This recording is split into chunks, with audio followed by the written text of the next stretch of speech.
अस्सलामुअलैकुम वरहमतुल्लाहि वबरकातुह।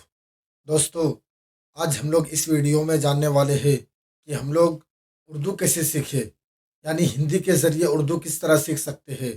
वही हम लोग वीडियो में जानने वाले हैं। और उर्दू सीखना क्यों ज़रूरी है, उससे पहले यही जानेंगे कि उर्दू सीखना क्यों ज़रूरी है। उर्दू सीखना हर मुसलमान के लिए बहुत ज़रूरी है। क्यों ज़रूरी है? क्योंकि हम लोग कुरान पढ़ते हैं पर कुरान को समझ नहीं पाते हैं।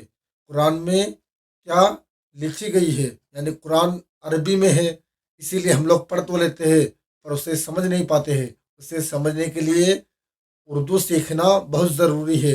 ऐसे तो हिंदी में भी कुरान को ट्रांसलेट किया गया है, पर हिंदी को सही से समझ पाना बहुत मुश्किल हो जाती है, क्योंकि हिंदी में कुछ कुछ ऐसे शब्द है जिसे नहीं समझ पाते हैं। और उर्दू ऐसे पढ़ना तो बहुत मुश्किल है, लेकिन जो पढ़ पाते हैं उनके लिए उसे समझना बहुत आसान हो जाता है। क्योंकि उर्दू अरबी हिंदी से बहुत हार्ड है, क्योंकि उर्दू में ना ज़ेर रहता है, ना ज़बर, ना पेश, कुछ भी मात्रा उर्दू में नहीं रहता है। और हिंदी में सब मात्रा दिया हुआ रहता है, लेकिन उसका कुछ कुछ शब्द ऐसा है जिसे समझना बहुत मुश्किल है। और उर्दू में समझना बहुत आसान है। जो पढ़ पाते हैं उसके लिए बहुत आसान है। इसीलिए हर किसी को उर्दू पढ़ना बहुत ज़रूरी है। क्योंकि हम जब स्कूल में थे तब हमारे कुछ फ्रेंड, यानी कि जो अदर कास्ट थे, वो बताते कि हमारी किताब में ये चीज़ है, तुम्हारे किताब में क्या है। तो हम लोग कुछ कुछ जानते थे, जितना जानते थे उतना बोल पाते थे। लेकिन हमारे कुछ फ्रेंड यानी दोस्त ऐसे भी थे जो कुछ भी नहीं बोल पाते थे, क्योंकि वो सिर्फ और सिर्फ कुछ अरबी पढ़ने जानते थे। अरबी भी सही नहीं, कुछ जानते थे। तो वो हिंदी उर्दू नहीं जानते थे, सिर्फ हिंदी ही जानते थे। तो इसीलिए वो कुछ नहीं बोल पाते थे, क्योंकि हिंदी में ऐसे भी कोई ट्रांसलेट नहीं पढ़ता है। तो आपको उर्दू एकदम ज़रूरी है कि कुरान में कहाँ पे क्या चीज़ है, उसे एकदम ज़रूर से समझ पाएंगे हम लोग। अगर उर्दू पढ़ेंगे तो ज़रूर समझ पाएंगे, और समझना भी एकदम ज़रूरी है। कभी अचानक कोई पूछ ले कि आप एक मुसलमान हो, आपके कुरान में कहाँ पे क्या चीज़ है, तो आप आसानी से उसे समझा सकते हैं कि हमारे कुरान में यहाँ पे ये चीज़ लिखी गई है। कुछ तो बता पाएंगे उर्दू पढ़ने से। अगर हिंदी पढ़िएगा तो आप उसको सही से नहीं समझा पाइएगा कि यहाँ पे क्या लिखी गई है। लेकिन उर्दू पढ़ने से आप उसे आसानी से समझा सकते हैं। और उर्दू आपको पढ़ना भी इतना मुश्किल नहीं है। आप हिंदी से एकदम नॉर्मली उर्दू पढ़ सकते हैं। किस तरह? क्योंकि देखिए, जो यहाँ पे है, हिंदी से उर्दू आपको ट्रांसलेट नहीं करना है। यानी जो हिंदी भाई उर्दू में है, इसको ट्रांसलेट नहीं करना है। जो है एकदम उसी को हूबहू लिख देना है। हिंदी से उर्दू, हिंदी से उर्दू, वही सेम हिंदी से उर्दू, कुछ बदलना नहीं है। यानी बस पढ़ने सीखना है। इसी तरह हम लोग को लिखना है। जो अलिफ बा ता जो है, यानी जो होता है, एकदम उसी को उतार देना है। अलिफ ता, जैसे अलिफ, ये अलिफ जो है उसी को सेम एकदम हिंदी में लिखना है। बस इस तरह लिखना है। कोई शब्द आ जाए तो भी आपको वैसे नॉर्मल लिखना है। यानी उसका ट्रांसलेट नहीं करना है कि इसको हिंदी में ये कहा जाता है तो उर्दू में क्या कहा जाएगा, उर्दू में ये कहा जाता है तो हिंदी में क्या कहा जाएगा। ऐसा नहीं, जो है वही सीखना है। यानी उसको ट्रांसलेट करके नहीं सीखना है, नॉर्मल सीखना है। उसी को नॉर्मल सीखना एकदम आसान है, आप आसानी से सीख सकते हैं। और उर्दू में आपका अरबी से ज़्यादा हर्फ है। अरबी में कुछ कुछ ऐसा हर्फ है जो उर्दू से कम है, यानी अरबी में उसे नहीं दिया गया है। उर्दू में थोड़ा आके बढ़ जाता है हर्फ।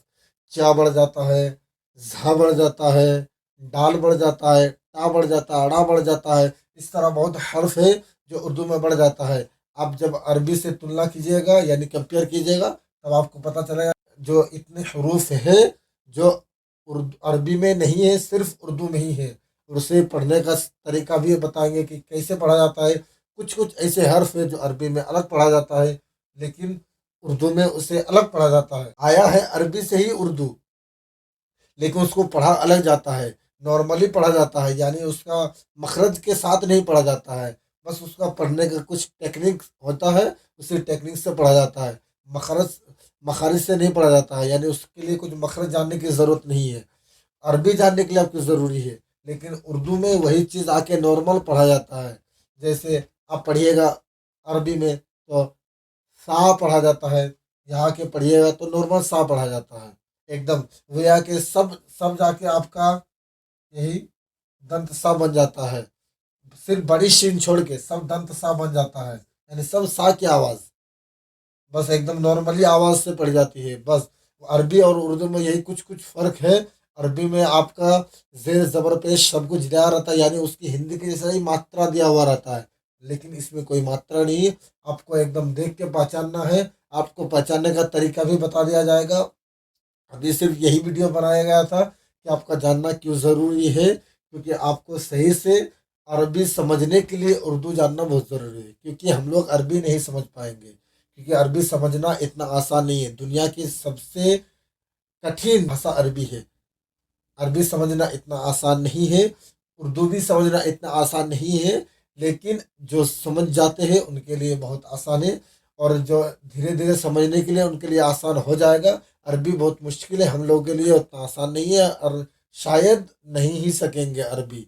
हम लोग का उतना यानी मेहनत करने की कैपेसिटी हम लोग के पास नहीं है, क्योंकि हम लोग स्कूल वाले हैं। हिंदी वाले का होता क्या है, जो वन क्लास में पढ़े वो टू के लिए उतना ज़रूरी नहीं रहता है, जितना भूले भूले चल जाता है। लेकिन अरबी वो नहीं है। आप एक पारा कुरान के एक पारा पढ़े तो आपको 30 पारा तक पूरा याद रखना है। जो हाफिज बंदे हैं उनको 1 से 30 तक पूरा याद रखना रहता है।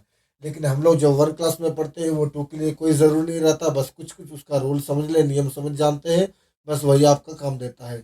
इसीलिए हम लोग के लिए अरबी सीखना, हम लोग उतना मेहनत नहीं कर पाएंगे। हम लोग के लिए अरबी सीखना नामुमकिन के जैसा है, पर नामुमकिन नहीं है, उनके जैसा है। अगर कोई समझ पाए तो अच्छी बात है, पर बहुत मुश्किल है। तो इसीलिए हम लोग हिंदी समझेंगे, उर्दू समझेंगे हिंदी के ज़रिए। जो हिंदी पढ़ने जानता है वो आसानी से उर्दू समझ सकते हैं। वो जैसे धीरे धीरे प्रैक्टिस करने लगेंगे, उनको ऐसा ऐसा यानी शब्द मिलेगा जिसे देख के ही उनको पता चल जाएगा कि ये क्या है, क्योंकि आपका तो जेर ज़बर पेश रहता नहीं है, आपको देख के समझना है कि ये होगा क्या।